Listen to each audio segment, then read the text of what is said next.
nueva edición de Momento Decisivo. ¿A qué le tiene miedo? ¿Al fracaso? ¿Desastres naturales? ¿Deudas? ¿Depresión? ¿Muerte? Podemos agregar muchas más cosas a esa lista. Esta serie habla sobre el temor, porque es uno de los problemas más presentes en nuestra cultura actual. La Biblia dice que conforme nos acercamos a los tiempos del fin, los corazones de los seres humanos empezarán a desmayar por el temor. Eso ciertamente describe la cultura en la que usted y yo participamos todos los días. ¿Tiene la Biblia algo que decir en cuanto al temor? Sí, lo tiene.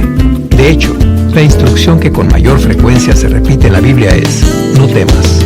Vamos a explorar eso de la mejor manera que nos sea posible en estos mensajes, en las próximas semanas, hablando de ¿a qué le tiene miedo? Y ahora con ustedes nuestro maestro, el Dr. David Jeremiah, para introducir el programa de hoy. La familia, por lo menos, tenía un lugar donde esconderse. Era el sótano de un vecino. La mujer, su esposo y sus 3 hijos se abrazaban en la oscuridad y frío, agazapados debajo de una frazada, mientras escuchaban las sirenas de advertencia que ululaban una luz por la tarde de mayo del 2013. La familia vivía en los suburbios de la ciudad de Oklahoma y un mortal tornado se acercaba. Todo lo que podían hacer era sostenerse por las manos unos a otros y escuchar, mientras el estruendo de las sirenas poco a poco se iban apagando bajo un estruendo mucho más espantoso y mucho más terrible. Los feroces vientos convergieron sobre la casa y hubo un violento golpeteo en la puerta del sótano. Luego, después de como 40 minutos, todo quedó en un lúgubre silencio. La familia salió a la luz, a un mundo que ni siquiera pudieron reconocer. El barrio entero estaba hecho añicos. ¿Dónde estaba su casa? Había sido reducida a un montón de escombros, al igual que toda la hilera de casas de esa calle. ¿En dónde estaba el automóvil? Estaba como a media manzana más abajo por la calle, levantado y con las ruedas hacia arriba. Mientras tanto, un poco más allá, cerca de la escuela primaria del lugar, un vecino vio y oyó cosas que al instante supo que se quedarían en su mente por el resto de su vida. El tornado azotó directamente el edificio escolar. 7 niños perdieron la vida y el vecino para siempre recordará lo que oyó. Oyó los alaridos de los que pedían auxilio y los igualmente escalofriantes gritos de los que trataban de brindar alguna ayuda. Fue un tornado en la ciudad de Oklahoma. No era algo que nunca antes hubiera sucedido, ni tampoco el único, pero con todo, una gran tragedia. Todos los años, las noticias nos hacen recordar una y otra vez que las fuerzas naturales que se desatan en este planeta son turbulentas e inestables. Y sin embargo, la naturaleza es esplendorosa e inspiradora, pero también es monstruosa e inhumana. Las calamidades naturales rugen en nuestro mundo, costando incontables miles de millones de dólares y, más significativamente, la pérdida de centenares de miles de vidas.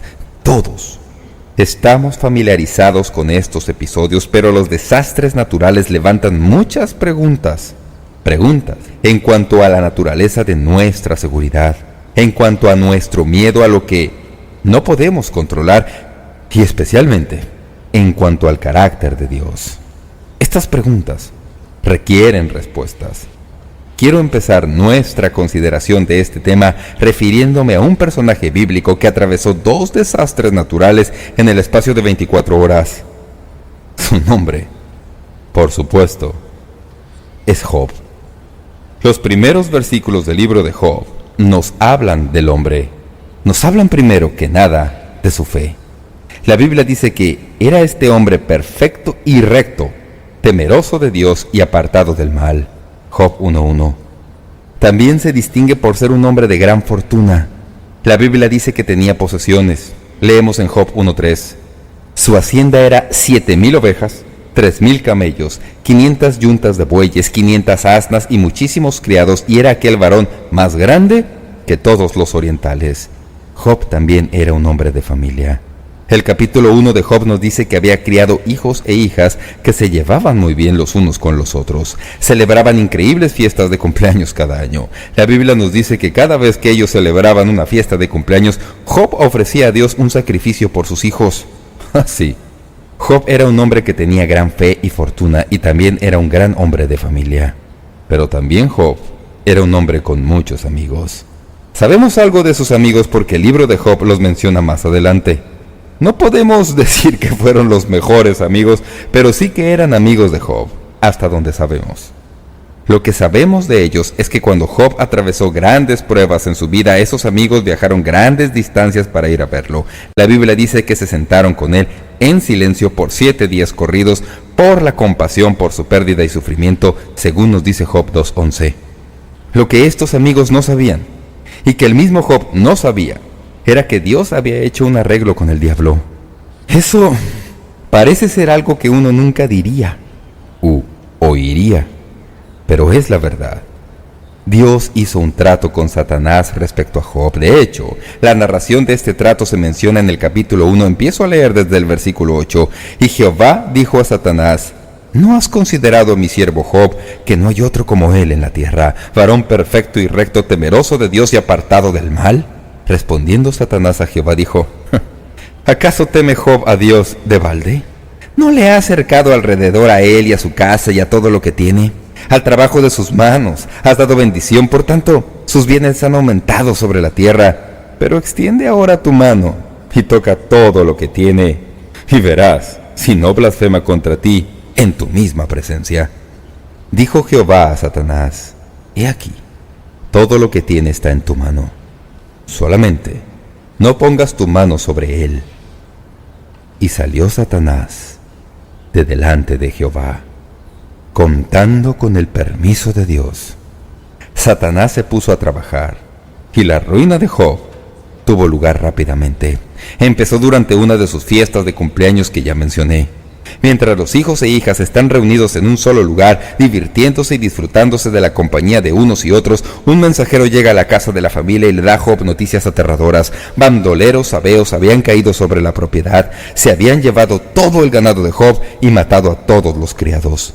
El mensajero es el único que ha quedado con vida para poder ir a ver a Job y decirle lo que había sucedido. Esto lo vemos en Job 1:13. Mientras Job está tratando de hallarle algún sentido a esta noticia y trazar algún plan de recuperación, cae el otro zapato. En los versículos 18 y 19 de Job 1 leemos: Entre tanto que éste hablaba, vino otro que dijo: Tus hijos y tus hijas estaban comiendo y bebiendo vino en casa de su hermano el primogénito, y un gran viento vino del lado del desierto. ¿Suena eso familiar? Y azotó las 4 esquinas de la casa, la cual cayó sobre los jóvenes y murieron, y solamente escapé yo para darte la noticia. ¿Puede usted imaginarse recibir tales noticias el mismo día? Job quería mucho a sus hijos, constantemente los presentaba delante de Dios, pero con toda esta intercesión, todos murieron de golpe. Job se ve frente a 10 tumbas recién tapadas y un doloroso silencio del cielo. ¿Por qué, Dios? ¿Por qué? No hay respuesta.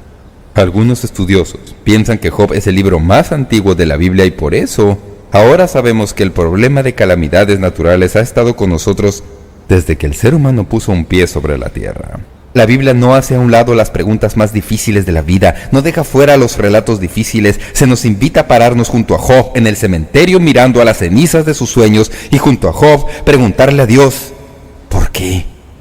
La primera pregunta que este relato y todos los desastres naturales despiertan es esta: ¿qué nos dicen estos desastres repetidos en cuanto a Dios? Primero, pensamos en los desastres naturales y la realidad de Dios. Déjenme decirles, amigos y amigas, que si están pensando que voy a darles una respuesta a todas sus preguntas en cuanto a desastres y por qué suceden, no puedo hacer eso. Y nadie puede hacerlo tampoco, porque eso significaría mirar en el mismo corazón de Dios y saber lo que Dios sabe, y yo no puedo saber todo eso. Pero simplemente el hecho de que no pueda saberlo todo no quiere decir que no puedo tomar todas las cosas que sí sé y usarlas para que me ayuden a comprender, por lo menos hasta cierto punto, por qué estas cosas suceden y cómo debemos responder. Así que permítanme decirles algunas cosas en cuanto a Dios y los desastres. En primer lugar, no podemos divorciar a Dios de los desastres. Algunos dicen que la forma de hacerle frente a las preguntas en cuanto a desastres y calamidades en el mundo es simplemente decir que Dios no tiene nada que ver con eso.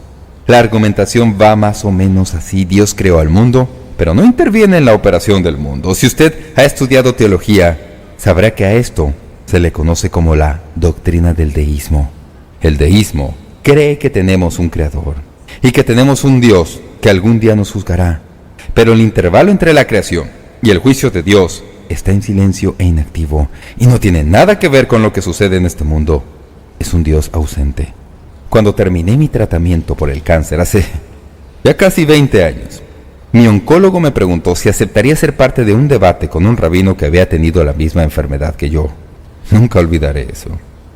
Así que él y yo tuvimos la oportunidad de hablar en cuanto a nuestra experiencia con el cáncer y nuestra fe. El rabino quería hablar primero, y así lo hizo. Se levantó y dijo algo como esto en resumen: la gente me pregunta todo el tiempo si oro a Dios en cuanto a mi enfermedad. Les digo que no, siendo que Dios no tiene nada que ver con el hecho de que yo esté enfermo. ¿Por qué debería esperar que Él vaya a hacer algo por mi restablecimiento? Yo no oro a un Dios como ese, porque mi Dios no tiene nada que ver con lo que tiene lugar en esta tierra.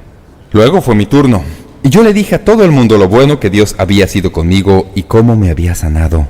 Algo que recuerdo fue que después de aquel episodio yo estaba parado en algún lugar junto con mi esposa y había una interminable hilera de personas esperando hablar conmigo.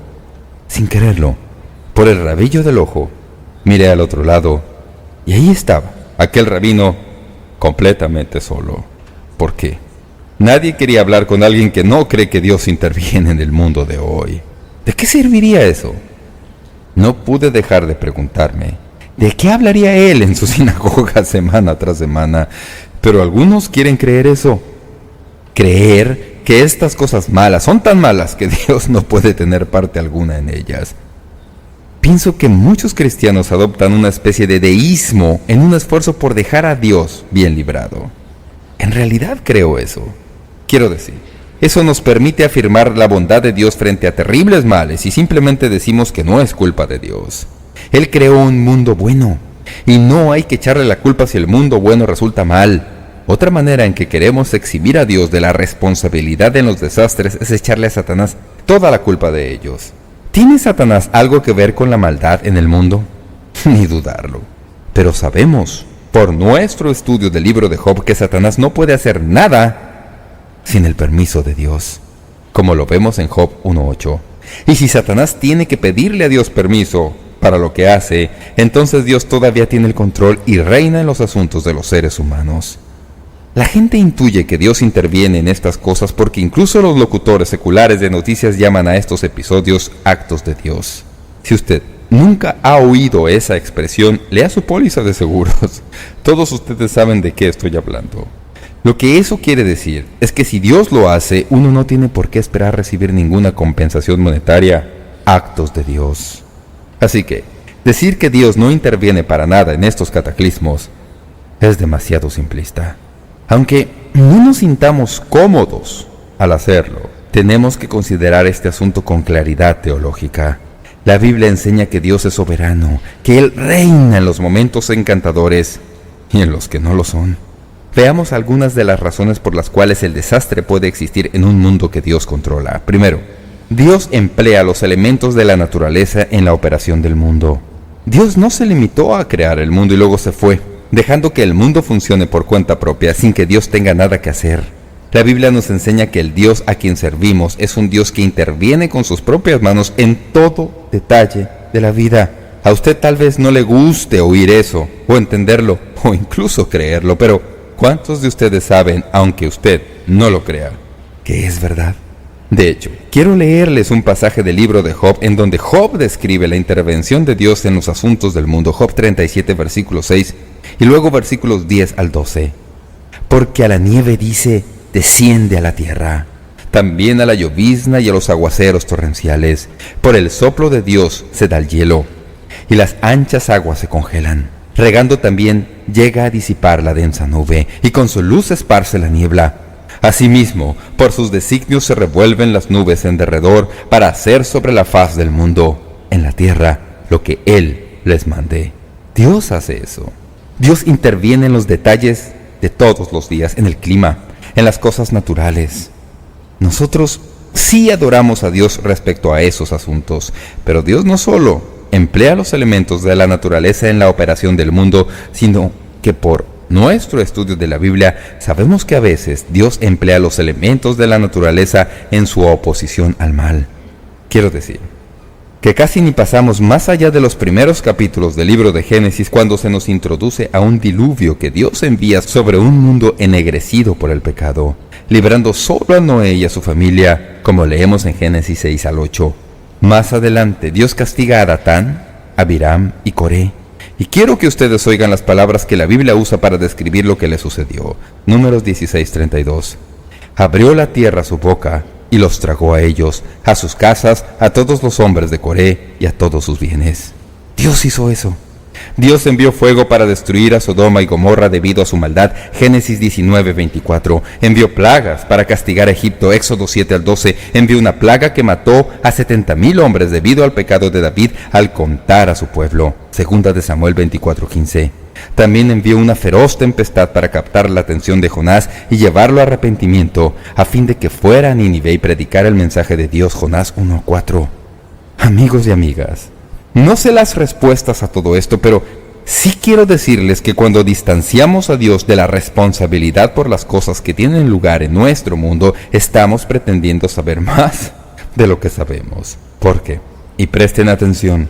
Si Dios no tiene el control de los desastres en el mundo, entonces ¿cómo podemos depender en que Él tenga el control de nuestras vidas y nuestro futuro? Bien sea Él interviene en toda la operación de este mundo o no interviene para nada en la operación del mundo, no podemos divorciar a Dios de los desastres. Número 2. Los desastres no desacreditan a Dios. Algunos piensan que la forma de lidiar con estos asuntos es simplemente decir, seguro estas cosas suceden, no hay Dios. Dios no existe. Algunos eliminan a Dios de la ecuación por entero. Dios simplemente no existe, aducen. Y los desastres son toda la prueba que necesitamos. Después del tsunami en Asia, un columnista en un periódico de Escocia escribió estas palabras: Dios, si es que hay un Dios, debería avergonzarse de sí mismo. La pura enormidad del desastre del tsunami asiático, la muerte, destrucción y el caos que desató, la escala de la aflicción que produjo, debe con certeza ser una prueba de fe para incluso el más firme creyente. Espero tener razón en cuanto a que no hay Dios, porque si lo hubiera, entonces Él tendría que cargar con la culpa. En mi libro, Él sería tan culpable como el pecado, y yo no quisiera tener nada que ver con Él. Un momento. No se puede hacer eso. No se puede decir, pues bien, la razón por la que tenemos todos estos desastres es porque no hay Dios. Como si los desastres demostraran que no tenemos un Dios. Pero permítanme decirles el razonamiento de un hombre que se dio cuenta de que esto no es así para nada. Es exactamente lo opuesto. C.S. Lewis, en un tiempo ateo él mismo, dijo que para él los desastres llegaron a ser una prueba de la existencia de Dios. Este es su razonamiento. Reflexione. Lewis es un tipo inteligente. Él dijo, mi argumento contra Dios era que el universo parecía muy cruel e injusto, pero ¿cómo se me ocurrió esta idea de justo e injusto? El hombre no llama torcida a una línea recta a menos que tenga una idea de una línea recta. ¿Con qué estaba yo comparando a este universo al llamarlo injusto? Si todo el espectáculo era malo y sin sentido de la A a la Z, por así decirlo, ¿por qué yo, que supuestamente era parte del espectáculo, me hallaba en violenta reacción contra el mismo? De este modo, en el mismo acto de tratar de demostrar que Dios no existe, en otras palabras, que toda la realidad no tiene sentido, hallé que estaba obligado a dar por sentado que una parte de la realidad, es decir, mi idea de la justicia, tenía todo sentido. Consecuentemente, el ateísmo resultaba ser demasiado simple. Si todo el universo no tiene significado, no deberíamos nunca haber hallado que no tiene significado. Tal como si no hubiera luz en el universo, por consiguiente no hubiera criaturas con ojos. Nunca sabríamos que está oscuro. Oscuro sería una palabra sin significado. Algo que a menudo hacemos a un lado cuando razonamos en cuanto a Dios y las cosas que no entendemos es que el elevado número de muertes que causa un desastre no pueden desacreditar a Dios, al igual que una sola muerte no puede desacreditarlo. Sabemos quién trajo la muerte al mundo, y no fue Dios. Y debemos recordar que todos y cada uno de los que murieron en el terremoto de Haití habrían muerto en algún otro momento de todas maneras. ¿El hecho de que murieran simultáneamente en realidad no es más trágico? que si su muerte hubiera tenido lugar a lo largo de las próximas décadas. Es simplemente las muertes repentinas, simultáneas e inesperadas lo que más nos aturde. Hay muerte en nuestro mundo debido a que el diablo es el príncipe de la muerte, pero el diablo ya ha sido neutralizado y uno de estos días desaparecerá, pero al momento todavía sigue obrando, ¿verdad? Así que a Dios no se le puede divorciar de los desastres. Los desastres no pueden desacreditar a Dios. Noten, en tercer lugar, a Dios no se le puede definir por el desastre. Escuchen con toda atención. Después de todo desastre, a menudo oímos que dicen cosas como estas. Pues bien, jamás podría creer en un Dios que permite que cosas tan terribles le sucedan a sus criaturas. Los que definen a Dios solo por el mal que Él permite han hecho a un lado el otro lado de la moneda de su queja. Sí, hay mal en el mundo, pero también hay una enorme cantidad de bien. Si Dios no es bueno como afirman, ¿de qué manera explican todo el bien del que disfrutamos? ¿Es justo juzgar a Dios por el mal y no acreditarle el bien? En su libro titulado ¿Dónde estaba Dios?, Edwin Luster escribió estas palabras. Escuchen. A menudo los mismos que después de un desastre preguntan ¿dónde estaba Dios?, con ingratitud, se niegan a adorarle y a honrarle por los años de paz y calma. Desprecian a Dios en los tiempos buenos y luego piensan que Dios está obligado a ayudarles cuando vienen los tiempos malos. Creen que el Dios a quien deshonran cuando están bien debe sanarlos cuando se enferman. Piensan que el Dios a quien ignoran cuando disfrutan de comodidades debe rescatarlos cuando se presenta la pobreza. Y piensan que el Dios a quien se niegan a adorar cuando la tierra está en calma deben rescatarlos cuando la misma tierra empieza a temblar. ¿No es eso interesante?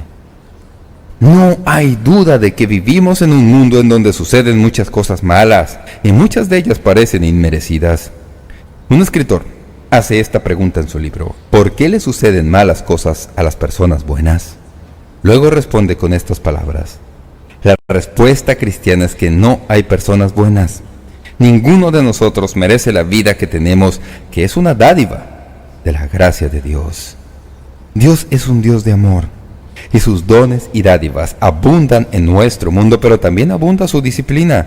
Y por eso es que no debemos permitir que un solo lado de la ecuación defina a Dios.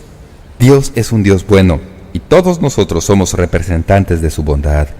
En cuarto lugar, los desastres no pueden derrotar a Dios. Cuando los desastres ocurren, a veces nos vemos tentados a pensar: uy, Dios perdió, todo se le escapó de las manos. Dios ya no tiene el control. Dios trataba de hacer algo, pero le salió mal. No hay que ir muy lejos para darse cuenta de que eso no puede ser cierto, porque si Dios tiene un uy en su vocabulario, estamos en serios problemas, ¿verdad? Dios no tiene un uy en su vocabulario. Cuando los desastres ocurren, ¿cómo deberíamos pensar de Dios? Permítanme dejar que Dios mismo responda por sí mismo directamente de la Biblia. Isaías 46:9. Escuchen las palabras: acordaos de las cosas pasadas desde los tiempos antiguos, porque yo soy Dios y no hay otro Dios, y nada hay semejante a mí, que anuncio lo porvenir desde el principio y desde la antigüedad lo que aún no era hecho, que digo, mi consejo permanecerá y haré todo lo que quiero. Yo hablé y lo haré venir, lo he pensado y también lo haré.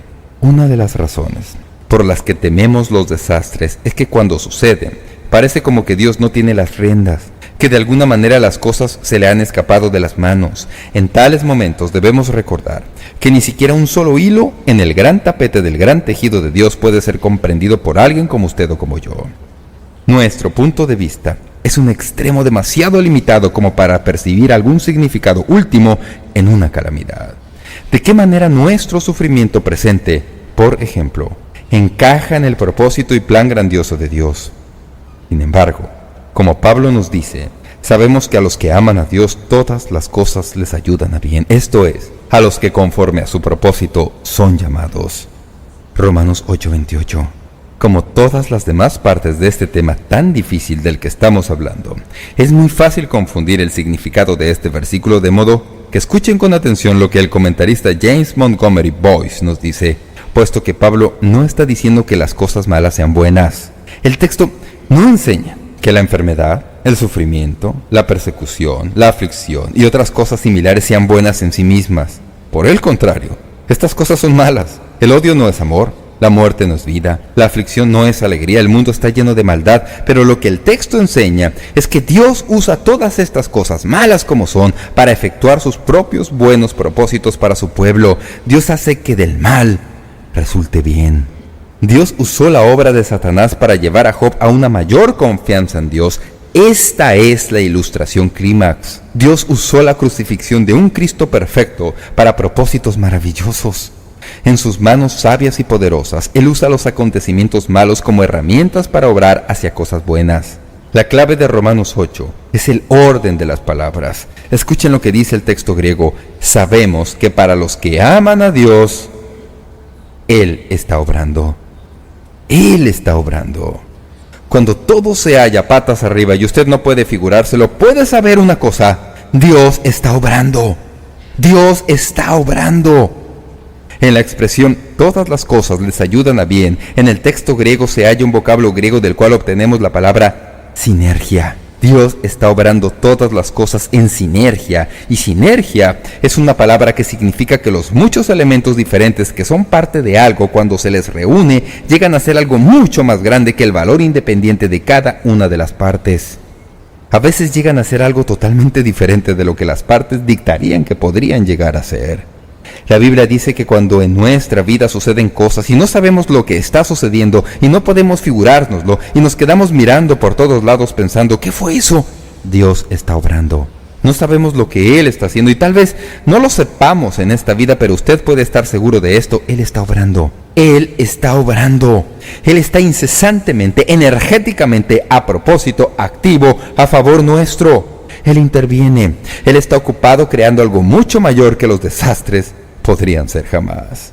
Eso es lo que sé en cuanto a los desastres y a Dios. No es todo lo que quisiera saber, ni todo lo que daría respuestas a todas mis preguntas, pero estos puntos de luz me ayudan a comprender lo que debería pensar cuando sucede un desastre. Ahora, permítanme pasar la página y dar vuelta al círculo aquí.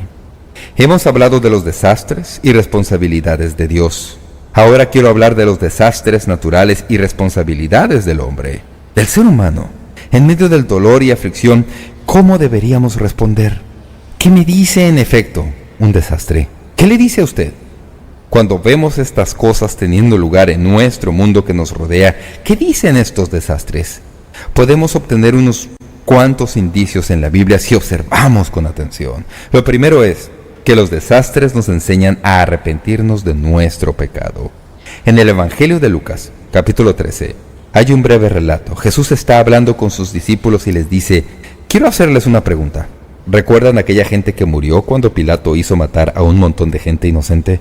Sí. ¿Y recuerdan cuando la torre de Siloé cayó y mató a un montón de gente inocente? Murieron como 18 personas cuando la torre cayó. Jesús entonces les hace la pregunta y les dice: ¿fueron los que murieron más pecadores que los que quedaron vivos? En otras palabras, cayó la torre y Pilato mató a toda esa gente debido a que estas personas eran más pecadoras que las que quedaron vivas. Y Jesús responde a su propia pregunta. Él dijo: no, eso no es así. Pero luego pasa a decir que todos pereceremos a menos que nos arrepintamos. En otras palabras, Jesús dijo: dejen de discutir lo que sucedió y háganse ustedes mismos esta pregunta. Si yo hubiera quedado vivo en ese accidente, ¿estaría bien hoy? ¿Estoy listo para encontrarme con Dios? ¿Me he arrepentido? Esto es lo que Jesús dijo que debemos aprender de los desastres. Cuando leemos de personas que pierden su vida en incendios, inundaciones, huracanes, tornados, tsunamis, al oír eso, ¿alguna vez se pregunta usted si ellos estaban preparados para encontrarse con su Dios? ¿Le hace esa pregunta alguna vez examinarse a sí mismo para ver si está listo? Quiero decir, Dios usa los desastres y las tragedias para lograr su voluntad perfecta en nosotros y por medio de nosotros. A veces se usa la tragedia para atraernos hacia sí. Para empezar, Dios puede estar obrando en alguno de ustedes hoy mismo exactamente de esa manera. Los desastres alejan a algunos de Dios, pero impulsan a otros hacia Dios. Así que los desastres nos enseñan a arrepentirnos de nuestro pecado, pero también los desastres nos enseñan a reflexionar en la bondad de Dios. Usted pregunta: ¿cómo puede un desastre ayudarle a uno a reflexionar en la bondad de Dios? Acompáñeme con paciencia. Cuando veo los reportajes de desastres naturales que los medios de comunicación nos prestan al instante, mis primeros pensamientos son las muchas vidas perdidas y las muchas familias destrozadas. Pero también me hallo experimentando un sentido de gratitud porque mi familia y los que conozco no fueron tocados por estos eventos. Tengo que decirles que a veces me siento culpable por eso. A veces pienso, eso no está bien, no debería sentirme bien por eso. Pero he llegado a comprender que es apropiado ser agradecido porque he sido salvado. Aun cuando me aflijo por los que se han perdido, si esperamos hasta que no haya pérdidas para ser agradecidos a Dios por lo que Él hace por nosotros, nunca seremos agradecidos ni un solo minuto en nuestras vidas. A veces, al contemplar las posibilidades de la tragedia, desgastes, tsunamis, huracanes, inundaciones y todo eso, y usted se da cuenta, eso no me tocó a mí, no tocó a mi familia, no tocó a mis amigos, no tocó a mis seres queridos, no tocó a las personas que conozco. Está bien que usted alabe al Señor Altísimo por eso y que le agradezca por su gracia y su bondad, porque el desastre no le cayó encima. Las bendiciones de Dios abundan, amigos y amigas, y son la norma.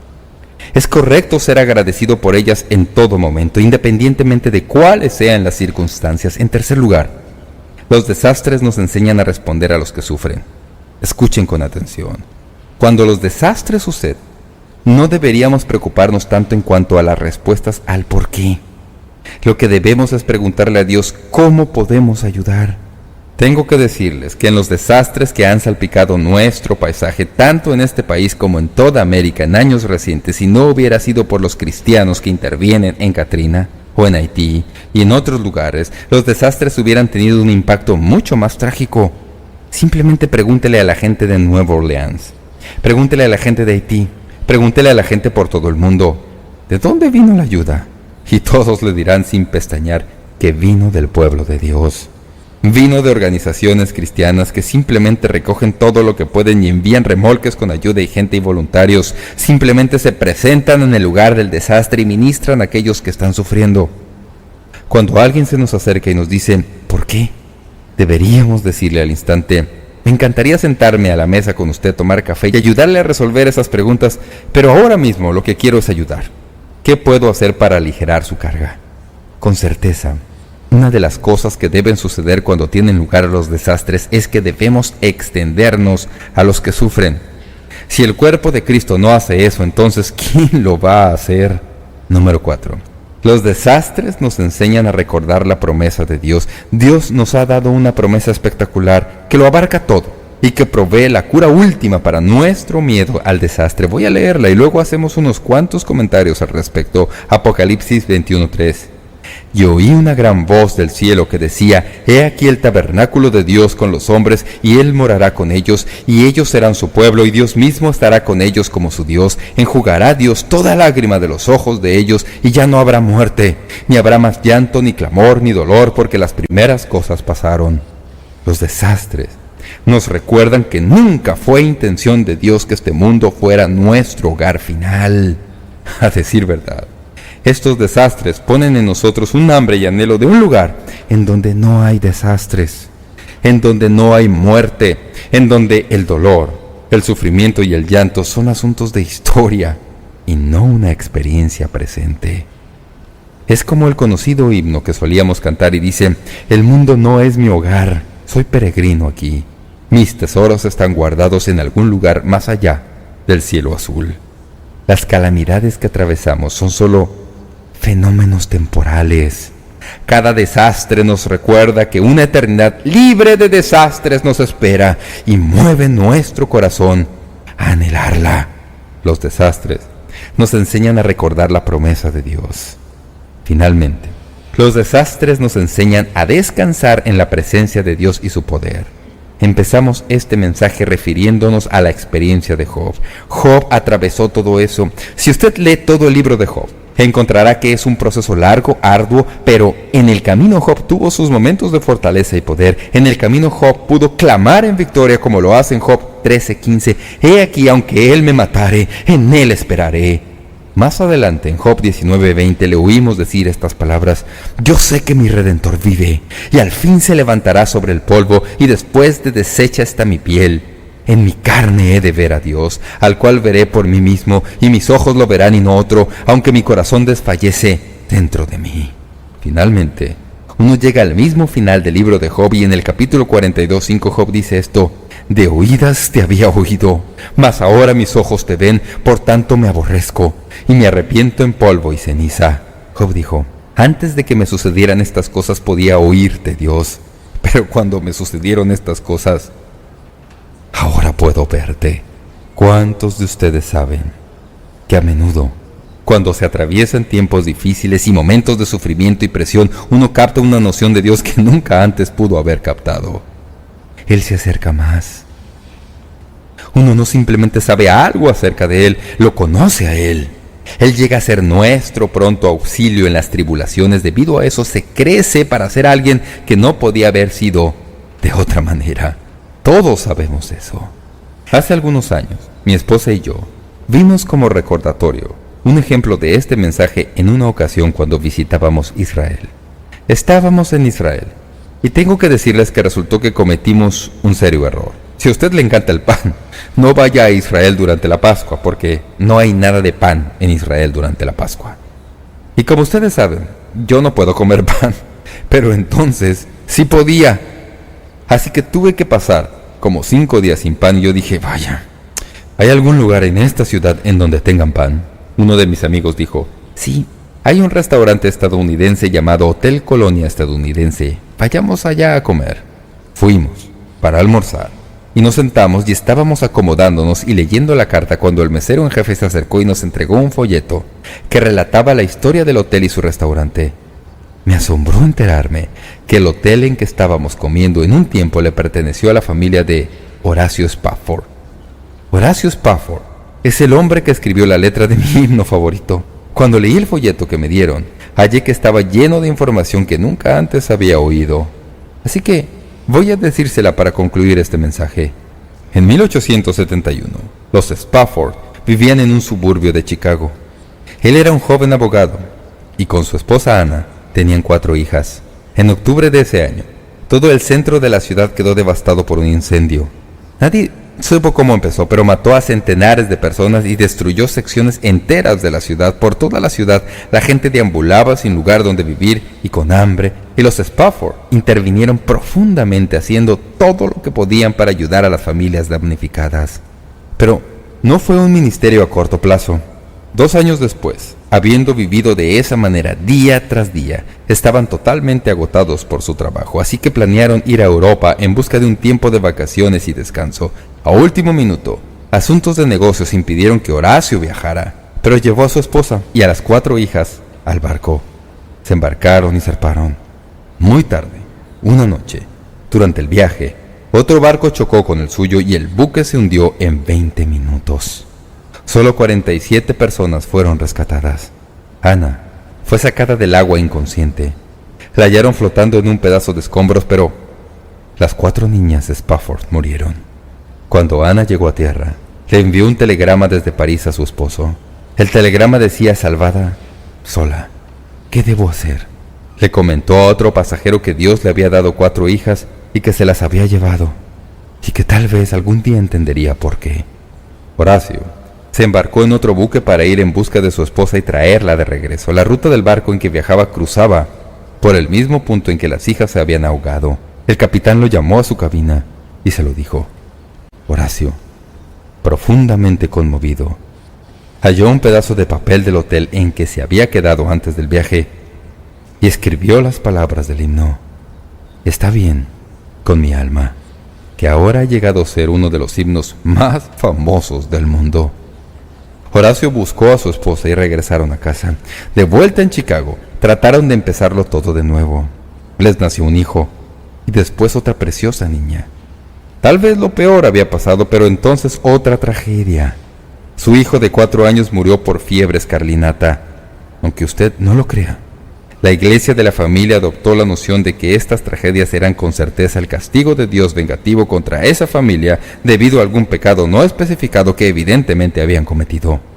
Horacio Spafford era anciano de la iglesia.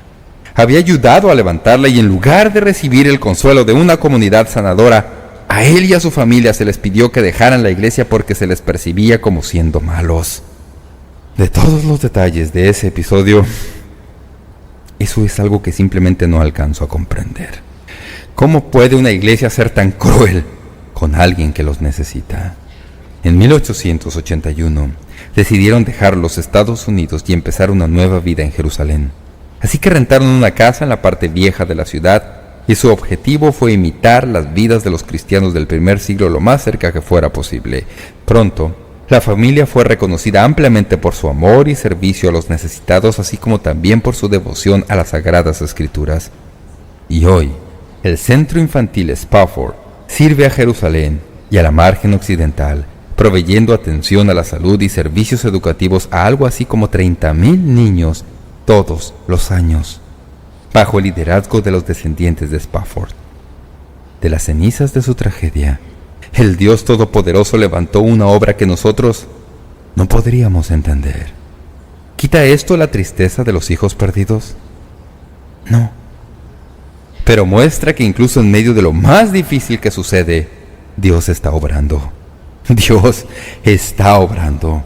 Ana y Horacio Spafford sufrieron estas pruebas de su fe, pero no culparon a Dios por su sufrimiento. Sabían que Él estaba en control de todas las cosas, y debido a que Él no puede ser derrotado, tampoco podían serlo ellos. Así que su fe les permitió aprender mediante estas pruebas y usar su dolor para bendecir a otros y extender el Evangelio. Dios es hoy el mismo Dios como lo fue entonces. Lo que sucede en estas tragedias, si uno observa con atención y escucha y mira, aquí y allá, habrá algo que brota de eso y que es para Dios y su gloria. No es mi intención ser insensible a la aflicción y pérdida de los que han atravesado esto, ni tampoco tengo capacidad alguna para darle todo el razonamiento en cuanto a por qué esto fue permitido suceder. Lo que sí sé es esto: servimos a un Dios bueno.